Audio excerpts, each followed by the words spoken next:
na dominé bokk ci libération bu Ousmane Sonko ak le candidat de la coalition Diomaye président di Bassirou Diomaye Diakhar Faye waaye itam lépp lu jëm ci wàllu campagne électorale bi en direction de l'élection présidentielle du 24 mars 2024 donc mu ngi noonu mbokk yi jaajëfal ko kon bu baax moom Bissantine moom ak ki mu sekkaloon jotaay bi di Serigne Mansour Sy Cissé donc waxtaanee lu jëm ci round-up de l'actualité li ko gënoon dominer maa ngi koy wax muy la libération de Ousmane Sonko et du candidat de la coalition Diomaye président di Bassirou Diomaye Diakhar Faye waaye itam yeneen ponk yi nga xam ne ñoo marqué l'actualité de la semaine donc dañuy wëyal waxtaan bi géewal moo daan am si jamono ji waaye tey dañ leen di jagleel benn édition spéciale boo xam ne effectivement dañ koy jagleel lu jëm ci wàllu campagne électorale bi waaye itam libération bu Ousmane Sonko ak Bassirou Diomaye Faye impact bi nga xam ne mën na ko am ci campagne électorale bi waaye waxtaanee également ci wàllu programme candidat yi nga xam ne ñooy jongante jamono ji tey nag dañuy def focus ci ñaar ci candidat yoo xam ne suñu ñaari invités yi dañu leen pratiquement représenté mais waxtaanee également ci lu jëm ci déroulement campagne électorale bi xam ngeen ne l'élection présidentielle va vers sa tenue le 24 mars gannaaw li nga xam ne mooy recours bi PDS dugaloon moom ak ñamu àndal waaye Cour suprême daf ko daal di juger irrecevable ba li nga xam ne mooy campagne bi di wëy ñu war a amal élection présidentielle yi le 24 mars alors pour wëyal waxtaan bi daal di ci détailler li nga xam ne wax naa leen ko yëpp dañu am mbégte dalal ki nga xam ne mooy maître Babacar Ndiaye di bokk ci pôle bu avocat bu Ousmane Sonko maître ñu ngi lay nuyu di am mbégte di la dalal ci Sénégal 7. maa ngi lay fay di nuyu waa kër gi yëpp. oui sama naataango bi ma jàkkaar lool. et puis di nuyu internautes yëpp di kontaan aussi di fi ñëwaat. pour wax taan si lu soxal réew mi. ndaxte ump leen ni ñoo ngi si campagne électorale. tout à fait te incha allah dans quelques jours les Sénégalais. iront dans les urnes pour élire le successeur du président Macky Sall. te gëm nañu incha allah au soir du 24 mars. incha allah les Sénégalais feront le bon choix en choisissant le président Diomaye Faye comme le 5e président de la République du Sénégal. d'accord dinañ ci ñëw beneen invité bi ñu am mbégte encore une fois dalaat ko ci suñu plateau Thierno Gueye bokk ci Benno Bokk Yaakaar bokk ci membre de la convergence des cadres républicains Thierno ñu ngi lay nuyu di am mbégte di la dalal ci Sénégal 7. merci di am mbégte aussi teew fi tey. janoo ak sama naataango bi. comme ni ma ko defoon bi ñu fi teewee la dernière fois ci géewal bi. pour vraiment waxtaan des questions de l'heure. et puis di am yaakaar ne peut-être waxtaan bi dina indi gindeeku aussi ci téléspectateurs yi ak sénégalais yi ñu seetaan yëpp. d'accord di kontaan trop aussi retrouver la tey. jërëjëf kontaante bi c'est partagé ñun tamit am nañ ci mbégte Thierno Gueye ñu tàmbale waxtaan bi rek mbokk yi wala bokk ñu wëyal ko point bu njëkk bi nga xam ne moom lañ ci waxtaanee wax nañu ci processus électoral bi nga xam ne c'est irréversible dina wëy gannaaw décision bu Cour suprême ni ki aljuma balaa ñu ñëw ci loolu libération bu Ousmane Sonko ak Bassirou Diomaye Faye ñu ngi fàttaliku maître li nga xam ne moo nekkoon débat bi autour d'une concertation entre le président de la République et Ousmane Sonko si lu jëm ci wàllu libération bi est-ce que waxtaan amoon na ñu ngi doon wax ay négociations mi ngi doon am tey Ousmane Sonko démb bi mu janook presse bi mu xamle clairement que effectivement waxtaan amoon na mais que jotul woon am consensus sur 3 points yoo xam ne proposé woon nañ ko pour ñu jëm ci am nuñ ciy juboowee bu njëkk bi muy report de l'élection présidentielle xam nañ liñ ci tontu ñaareel bi muy la loi d'amnistie ñetteel bi muy dialogue boo xam ne waroon nañ ko amal tey yéen a ngi doon en tout cas doon wax ne dialogue mënul am parce que Ousmane Sonko ne woon na du dialoguer finalement wax na ne dialogue am na mais que consensus amul donc loolu naka lañ ko mën a déggee. waaw il faut préciser que aussi dialogue. suñ ko dee wax c'est pour discuter sur benn ay termes de référence. loolu mooy dialogue. mooy et puis ces termes de référence sont relatifs à des questions d'intérêt national. Est-ce que vous comprenez? Ça peut être le fichier électoral, ça peut être le parrainage, ça peut être d'autres choses yi nga xam ne vraiment ça intéresse tous les Sénégalais. Man jàpp naa ni loolu mooy dialogue. Loolu mooy te dialogue boobu soo ko dee def doo ko def à visage couvert da ngay woo tous les Sénégalais yu mu intéressé. Non seulement pas seulement les politiciens, mais tu appelles la société civile, les religieux, les sportifs, tout le monde nga woo leen. Est-ce que les industriels ñëpp nga woo leen. Man loolu laa jàpp mooy dialogue. Si on reste dans ce schéma là waxoon naa ko fii. Le président Ousmane Sonko nee na du dem dialogue te demul dialogue te on est toujours dans cette posture là. Parce que lu tax mu ni du dem dialogue te ba léegi demul dialogue mooy nit ki mënoo dialoguer ak moom ba pare mu jël par exemple paaka wala fetal di la menacer ni da ngay dialogue par force ñun du ñu dem dans ces conditions là. moo tax on n'a jamais participé à un dialogue. Umpalewul ni am na dialogue bi fa am bokk demuñu si. Parce que les conditions pour que ñu ne ou bien les préalables. mooy la nga xam ne dañ ko war a def pour que ñun ñu mën a dem dialogue ces conditions ne sont pas réunies. Loolu nag dialogue wuute na ak ku ñëw di la poser ay problème ni dama bëgg man ak yow wala dama bëgg def lii. loo si sa xalaat wala ñëwal ànd si ak man. loolu du dialogue parce que dialogue kenn du ko def si biir néeg dialogue kenn du ko def si biir salon. Surtout dialogue ba nga xam ni dafa intéresser tout le Sénégalais est-ce que et puis dialogue du ñaari nit kese ñoo koy séq parce que Ousmane Sonko il n'est pas le seul Sénégalais il n'est pas le seul leader de l'opposition il y a d'autres leaders de l'opposition. Ousmane Sonko à lui seul ne représente pas la société civile ne représente pas les industriels donc soo ne waxee ni dialogue bëgg ni waxtaan bi mu waxtaan par l'intermédiaire de certaines personnes ak le président de la République bëgg ko assimiler par dialogue dama la c'est pas ça le dialogue loolu du dialogue. Le président de la République moo jël initiative xam nga ñun ñoo ngi nekk en prison ñoo ngi ñu tëj amuñu liberté téléphoner amuñu liberté génn amuñu suñu contact tous nos contacts sont réduits on peut même dire sont anéantis léegi nag dans ces conditions là le président Ousmane Sonko amul possibilité dem fekki président Macky Sall palais wala contacter Aïtena pour ne nañu dialogue. Voilà dañ ko envoyé ay émissaires. Mais xam nga moom demul ni émissaires yi ñëw leen waxtaan ak man. Donc le président de la République kilifa la su jëlee ay nitam yónnee ko c'est normal que le président Ousmane Sonko recevoir leen déglu li mu leen di wax liñ koy wax ñoom ñëw nañu posé nañu effectivement ces trois loolu moo ko leeral parce que mooy ndañu mbi liggéey parce que wolof ñaay defa ni tunga ne du teew ñuy nataal démb moom si boppam effectivement nee na 3 questions nañu posé woon sur le report l'amnistie et le dialogue effectivement c'est premier point bi dialogue dañ ko rejeté moo tax ñun on n'a pas participé au dialogue. Ensuite le deuxième point sur l'amnistie moom dafa ne amnistie jaru ko parce que fekkee le président de la République dafa bëgg a bàyyi les détenus politiques am na beneen yoon bu mu mën a jaar pour bàyyi tous les détenus politiques yoon boobu mooy tey le ministère public nga xam ni est sous la tutelle du président de la République par le biais du ministre de la Justice le président mën na le ministère public peut abandonner les charges. Soo abandonner les charges bu boobaa loolu mën na am. Soo abandonner parce que le procureur est le maître le maître des poursuites. Juge de l'opportunité des poursuites. Oui. Est-ce que vous comprenez? Puisque il est le juge de l'opportunité des poursuites su demee moo leen doon topp gis ni li mu doon topp amatul sens wala gis ni li fii mu ko tegu ko fenn mais il peut abandonner les poursuites. Su boobaa le président Ousmane Sonko ak le président Diomaye Faye ak ñeneen ñi nekk ci kaso yow daañu leen a bàyyi. donc jaru woon ñuy dem dialogue. ñuy def amnistie. donc ñun dañu jàpp ne amnistie bi ñu def c'est le président de la République moo ci bëgg a régler aussi ses propres comptes en couvrant peut-être certains responsables de crimes de sang. En réalité c'est ça moo tax ñun bi ñu demee crime yooyu noonu dañ ko attribuer Ousmane Sonko nee nañ moom moo ko non xam nga loolu ay waxi Ousmane Sonko yorul fetal ay militants yoruñu fetal essayez de comprendre ñun on a exercé que nos droits constitutionnels suñu droit constitutionnel yooyu li si bokk mooy la résistance te loolu c'est prévu par le droit par le préambule de la Constitution parce que ñun soo xoolee le préambule de la Constitution di nga si gis la déclaration des droits de l'homme de 1789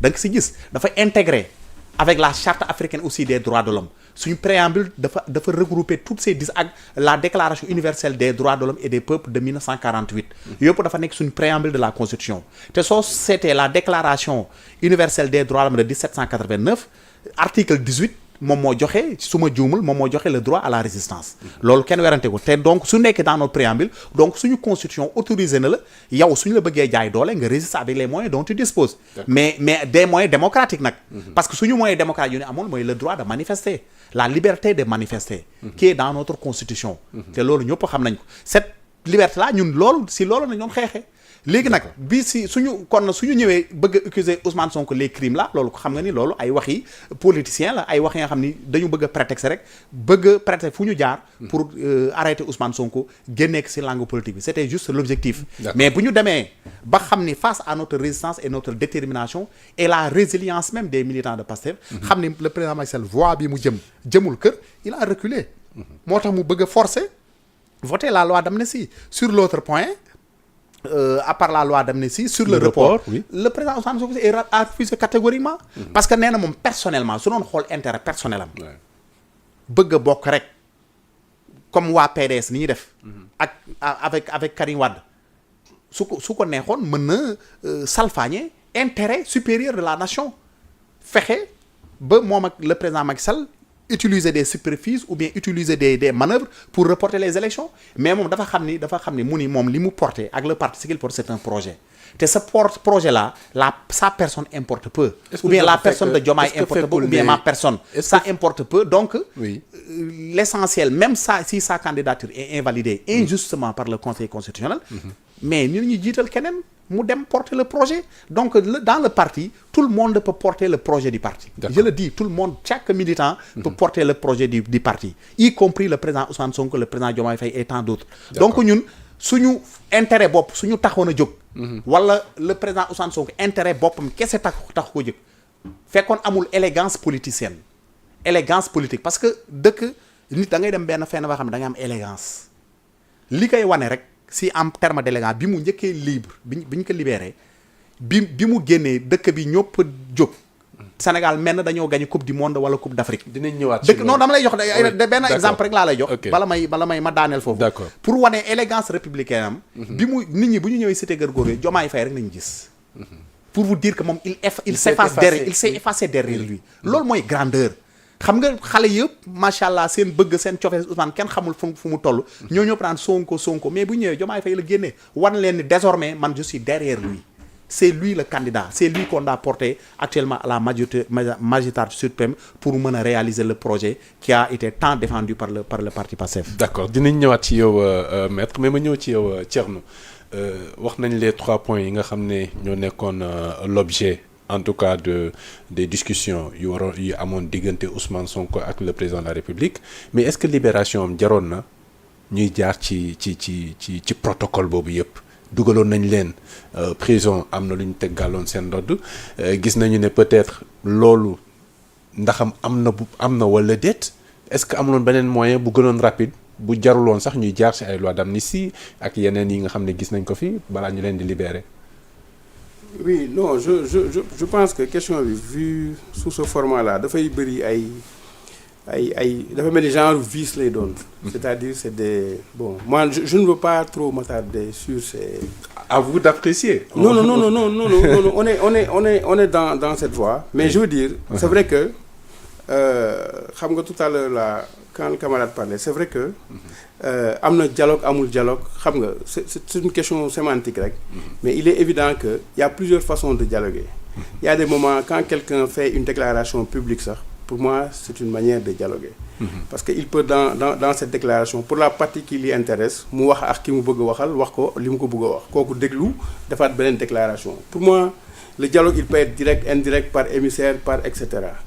Je pense que indépendamment par exemple du dialogue national dans lequel Sonko n'avait pas participé je pense que il y avait en tout cas dans du côté d'Ousmane Sonko comme du côté du président de la République une volonté quand même d'échanger sur certaines questions et de voir si ils peuvent s'entendre sur ces questions ban format lañ ko defee nan lañ ko defee pour moi ça importe peu mais le résultat de ça c'est justement que am na amnistie Sonko Ousmane Sonko et le candidat Bassirou Diomaye en ont bénéficié jàngat bi ñu mën a def nag si loolu c'est une très bonne chose je pense que c'est une chose boo xam ne bii comme je l'ai dit je m'en réjouis pour ñoom de manière spécifique pour leur famille sociale et politique et puis je m'en réjouis aussi par rapport à beaucoup de choses par rapport à beaucoup de considérations yoo xam ne yi c'est vrai que dans l'histoire sax dañ koy fàtte il y a la stabilité du pays qui était en jeu il y a sa réputation sa renommée il y a la démocratie il y a un ensemble de choses qui ont été en tout cas secouées à bon ou à bon an mal an en fait c'est ça alors et au-delà quoi au-delà Amnesty ça demande beaucoup de choses parce que comme je dis des fois on a été arrivé à des points de rupture yoo xam ne yii c'était quand même ça présageait de lendemain vraiment incertain c'est-à-dire je pense que quand les gens ont des problèmes des propositions de gouvernance ñi yaakaar ne ñoom dañu bëgg a gouverner voilà le Sénégal bi ñuy promettre les Sénégalais ñiy wax Sénégal bi ñu loolu je pense que jarul benn animosité jarul benn xeex jarul benn chasse à l'homme jarul yooyu yëpp quoi alors le constat c'est que loolu yëpp amoon on a été arrivé où tu te demandais il y avait vraiment des clivages yoo xam ne jusqu'où ça pouvait aller parfois ça craignait bon maintenant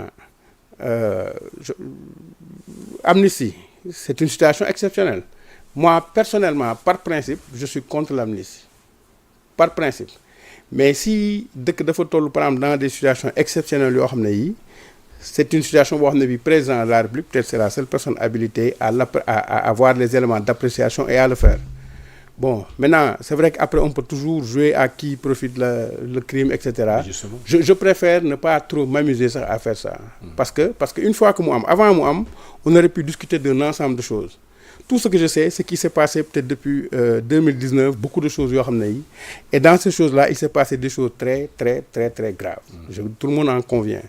il s'est passé vraiment incendie université il y a eu des crimes il y a eu des appels au meurtre il y a eu etc. il y a eu plein de choses ça c'est la réalité maintenant on peut aussi s'amuser à s'imputer les fautes on peut aussi s'amuser à parler de je ne vois pas moi dans quelles conditions parce que la logique ne voudrait pas que yow nga nekk ci nguur di dooraate ay ba loolu amul fenn loolu kenn dala ko dul nangul sax parce que le fait que nga nekk sax sa nguur dafay doy nit ñi loolu rek moo leen écœuré ba xam ne si tu veux t'amuser en plus di ut koy rey ak koy ça ne tient pas non plus la route maintenant c'est vrai on aurait dû peut-être trouver le moyen d'aller peut-être plus au fond dans ces questions mais pour moi c'est tant mieux si on arrive à se dire une chose dans le principe ce qui est grave c'est que le peuple sénégalais puisse se retrouver parce que ce soit Sonko Bassirou c'est nos frères c'est nos cousins c'est nos etc. ay nit lañ yoo xam ne yi ay détention aussi mettre quelqu'un dans les liens carcéraux c'est vraiment une exception ça doit pas être une règle maintenant dëkk bi aussi toll woon na foo xam ne fii peut-être bëri woon na fitna bëri woon na et cetera bëri woon na ay excès dans ce lot-là il y a des gens peut-être certainement mën nañ bañ a def dara wala bañ def lu grave mais il y a des gens yoo xam ne qui avaient fait des choses très graves Sonko lui-même et Diomaye étaient poursuivis pour des choses très graves très très graves avérées ou pas avérées aujourd'hui qu'il y a amnistie et que ces choses-là n'ont pas été analysées dans le fond je préfère vraiment m'abstenir dugg si mais dama bëggoon rek dans le principe bu ñu toppee nit ay tuuma yoo xam ne yi jéggi na dayoo noonu quand même c'est des choses qui sont très graves bon maintenant amnistie aussi mënuloo di jël li la si neex ak li la si naqari c'est un package boo xam ne bii tu le prends d'ailleurs c'est un package qui ne vise pas les hommes qui ne vise pas telle situation qui vise des faits mais la question de savoir à qui ça profite quand même peut-être bëggoo ci dugg mais le débat doit être posé la question doit être posée non parce que ñu ngi koy jiiñ par exemple le président de la République et ses proches ñenn ñu ngi naan les victimes soxlawuñu amnistie parce qu'ils veulent la lumière sur ce qui s'est passé certains ont perdu leurs proches est-ce que lumière d'abord jiituwul woon. non balaa ñuy ñëw ci lii. non bañuma si dugg et d'ailleurs bu ma si duggoon aussi je serais à l'aise mais xam nga da ngay nekk à l'aise sur ay spéculation nekk à l'aise sur ay passion nekk à l'aise sur tirer de l'autre côté nekk à l'aise sur des tiraillements. xam nga parce que les faits sont que il y a beaucoup de choses yoo xam ne qui n'ont pas été revues en profondeur. Bon maintenant parce que xam nga bu on a assisté à beaucoup de choses quand même comme je dis toj nañ fi ay Auchan am na beaucoup d'exactions yoo xam ne yi. un moment des cas de flagrant délit. non moom laa lay wax dama ne xam nga un moment même nous autres. xam nga da ngay jékki-jékki parfois am na yoo xam ne sa famille sa ay cousins ñoo jékki-jékki rek ñëw sa kër bon est-ce que affaire yi du dem ba empiéter alors il se propose volontiers ñu ne ñu fanaan pour éventuellement et cetera on en était là bon maintenant dans cette histoire bon xam nga mooy nekk on va se tirer dessus peut-être jusqu'à je sais pas quelle heure mais je ne vois pas man qui suis peut-être à l'APR ou autre musuma dégg des bruits de bottes allant dans le sens de ay waa APR yu jël et cetera j'ai vu des gens maintenant s'organiser à dire la situation est arrivée à un stade tel que il faut ma ut jël samay matuwaay aar sama bopp sinon je vais laisser ma famille ñu attaquer ko wala et cetera on a entendu des gens dire explicitement implicitement de manière tendancieuse attaquer leen këru ñii attaquer leen këru waa APR boo demee di nga fa fekk nangam on a entendu toutes ces choses maintenant que les forces de l'ordre xam ne ñoom bu fekkee dafa am ñoo xam ne dañu jóg pour yàq université yàq Auchan mais les forces de l'ordre vont s'y opposer et bu fekkee ne aussi dans cette histoire on a même vu ay exactions yoo xam ne forces de l'ordre et de sécurité yoo xam ne on a vu les gens yëg si ak ñoom sax foo xam ne fii dafa jéggi dayoo dans un pays vraiment qui se respecte yooyu yëpp moo fi am maintenant je pense que xam nga parfois c'est comme dans un couple c'est-à-dire il peut arriver des moments où couple bi tout le monde sait que couple bii moom mënatul dem peu importe que ce soit la femme qui prenne l'initiative de dire je veux divorcer ou l'homme qui prenne le fait c'est que ñooñu war nañ divorcer beneen côté bi aussi mooy ay couple boo xam ne bii aussi xam nga boo xam ne agsi nañ foo xam ne fii c'est jàmm daal jàmm c'est au-dessus de tout c'est vrai que dans le principe de la justiciabilité entre guillemets lii dafay nekk benn écorche dafay nekk benn entorse dans le processus c'est vrai que après les gens veulent parler d'une situation idéale où il faut sérieux situer les responsabilités expliquer après pardonner mais je pense que xam nga pardon beneen c'est un geste supérieur parce que ñun ñi on a pris des positions on les a défendues on a été contre etc mais une fois que loolu advenir aussi il faut essayer de voir le bon côté des choses parce que parmi ñi tëdd c'est vrai que am na ñu mérité woon tëdd loolu yàlla rek moo xam boo koy xool ak juge yi ko war mun apprécier certains d'ailleurs jotuñu woon sax àgg si juge bi apprécier si effectivement kii soupçon yi pesé woon si moom c'est réel ou pas cette situation est compliquée yëpp aujourd'hui am na ay sénégalais yoo xam ne daal même bu doon def nañ tort peut-être ils ont eu le temps dans les liens carcéraux réfléchir et cetera am yu ñu bàyyi am ñu jàpp mu réfléchir loolu leen et aujourd'hui nañ ñibbiwaat seen kër dans leur famille naturelle dans leur milieu naturel et aujourd'hui aussi on va leur donner la seconde chance xam nga maintenant l'analyse ne peut pas être peut-être globale am na certainement ñoo xam ne defuñu dara ñooñu peut-être c'est une manière de un tort a été peut-être fait sur eux dinañ nekk perdant d'autres yoo xam ne dañ def ay njobbe yoo xam ne yi foofu lañ naroon tëdd toute leur vie en ont bénéficié donc package boobu boo ko jëlee da nga koy apprécier sous cet angle nga ne li mu ñu mën a indil mën na indi ne notamment sax par exemple sur le plan économique impact bi Sénégal mun am notre risque pays qui était à un moment très très endommagé peut se reconsolider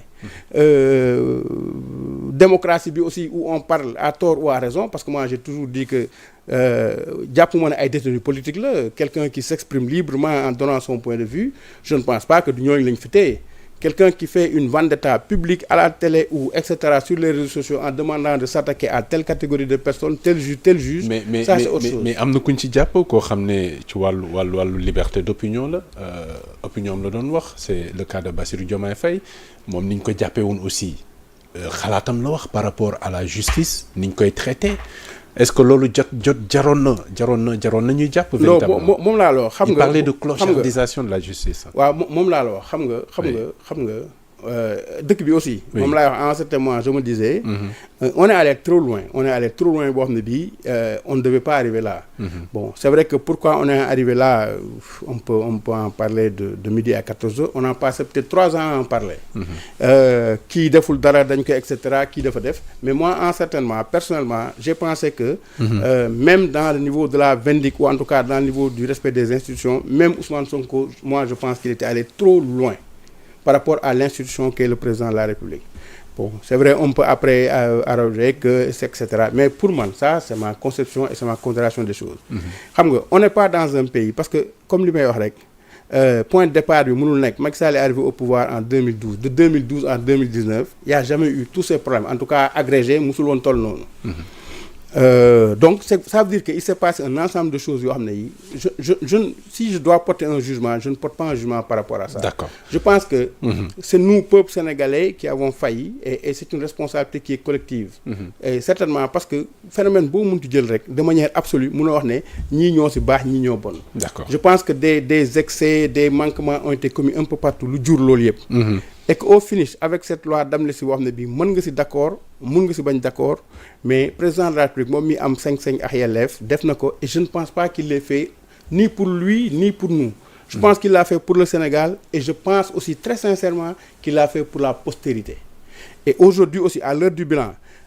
quelqu'un qui dit bëgguma lii boo ko jotee nga tëgg sabar ça veut dire que loolu nga jot arrangé na la. D'accord. Le bilan c'est juste que qu'on prenne quand même qu'on prenne les leçons, c'est-à-dire que comme on dit on a amnistié mais on n'a pas oublié. C'est-à-dire il s'est passé au Sénégal des choses très graves et qu'on doit corriger. On doit corriger peut-être à un certain niveau par rapport aux institutions, par rapport aussi à certains manquements, par rapport à certains... Dinañ ci ñëw dans le programme par rapport à ce qui doit être réformé Non, c'est pas... C'est-à-dire, je veux pas, par exemple... C'est vrai, en arriver dans le programme, c'est une chose, mais en arriver à ce stade, parce que ça aussi, c'est une partie... parce que quand on veut s'expliquer le pourquoi on a escalade bi am, pourquoi ñu agsi fii, je pense que les responsabilités sont parfois situées des deux côtés. Je pense que c'est un problème boo xam ne bi au finish da nga koy jël comme benn en termes